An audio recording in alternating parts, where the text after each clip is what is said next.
Hello everyone, welcome back to our Python tutorial series, and in today's tutorial we will learn about tuple in Python.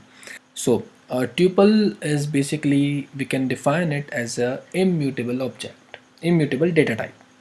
So what is an immutable data type? Immutable means that we cannot change or modify any element in that data type. For example, we have seen a lot of operations, we have applied a lot of operations of appending, extending, adding, removing on list on arrays. So according to this logic, those are mutable data types because we have done modification in that. But in tuple, since they are immutable, we cannot apply those operations on tuple. Now we'll show you how to initialize a tuple. So before initializing, let's give it a name t. And in list, we have seen that we can initialize a list by like this. So in tuple, we can initialize this tuple by writing like this, tuple parenthesis. And if we print the type of this t, and if we run this, see, class tuple.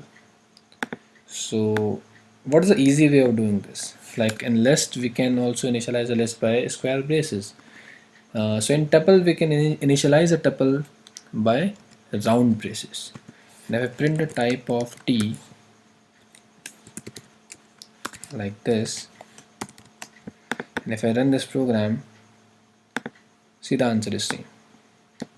Okay, so let's add some values in this tuple. So first of all, I will make an integral tuple like 10, 20, 30 and 40.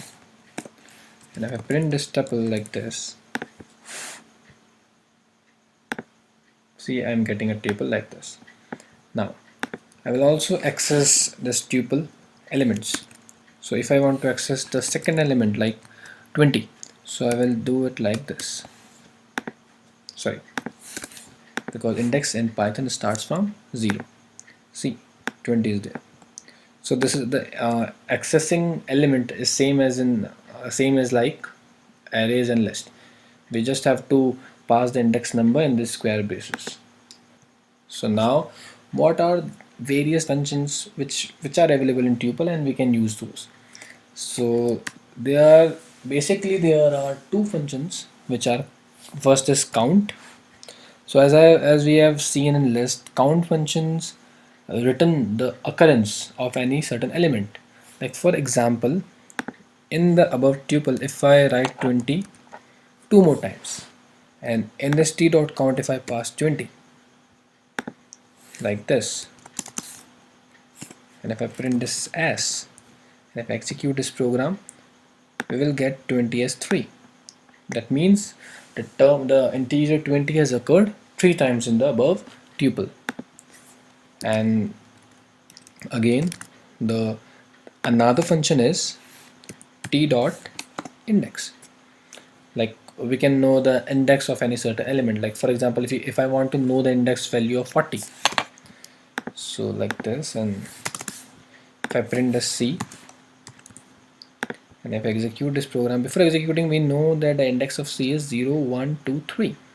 So let's see what we get as output. See, we are getting 3 as an output. Okay, so majorly these are the two functions which are available in tuple.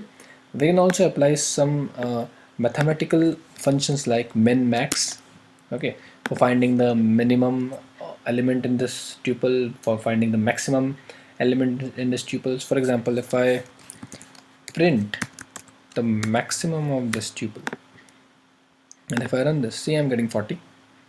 And yes, it is a maximum element. And if I print the minimum of this tuple, I should get 10, and see, I'm getting 10. So this is all about integral tuple. So can we make a tuple of various elements, like various data types? Yes, we can. Let's see, w is equals to Ramesh, comma, let us suppose he's 30-year-old, and we can also guess that he might had his percentage around 82.3. So we having a string literal, integer and a float value. So let's see, we will print this W, and we will see whether we get an error or not. See, we're not getting error. That means we can do this. So this is about printing whole tuple at once. What if we want to print individual values? So for that we have to basically apply a loop for I in W.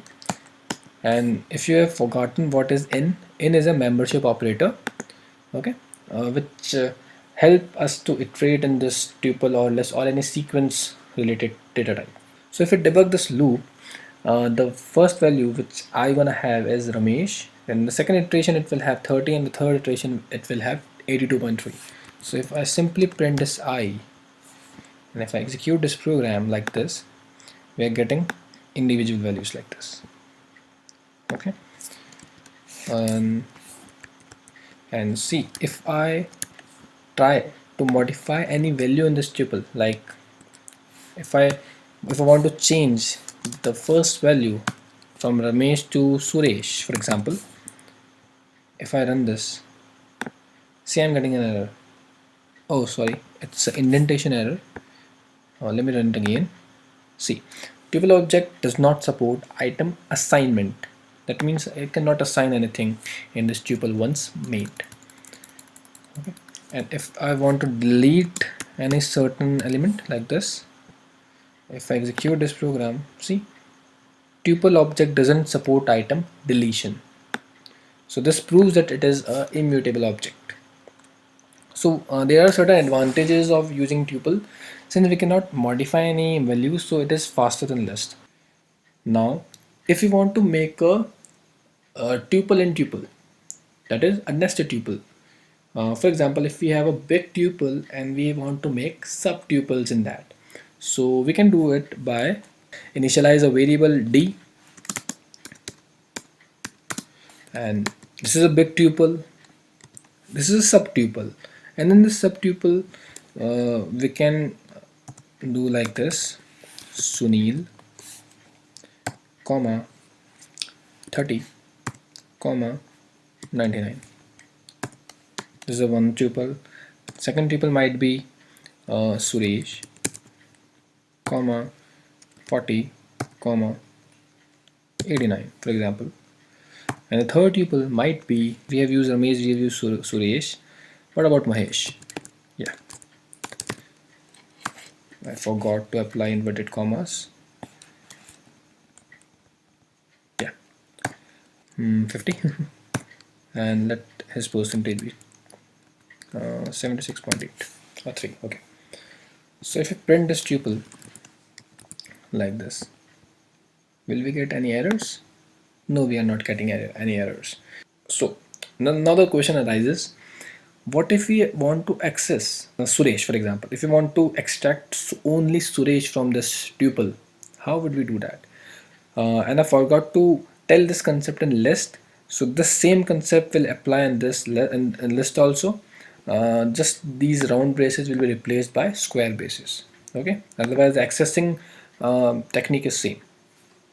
So if I want to print only Suresh, that means since it is a two-dimensional thing, so first square brace will contain the index value of subtuples. So in the tuples below, which tuple contains Suresh?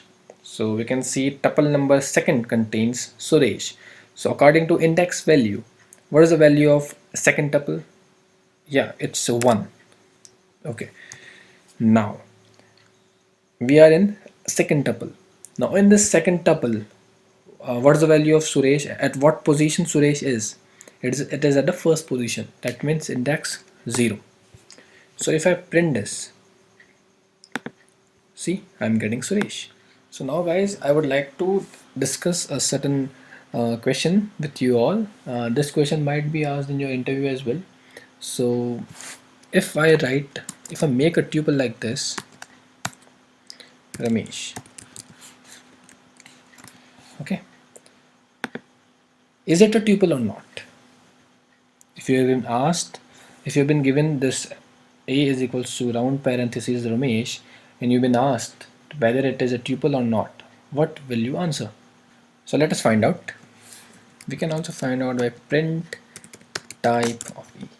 And if we execute this program, oh, we are getting a string class. But we have learned that if we put anything in this round parentheses, then it is a tuple.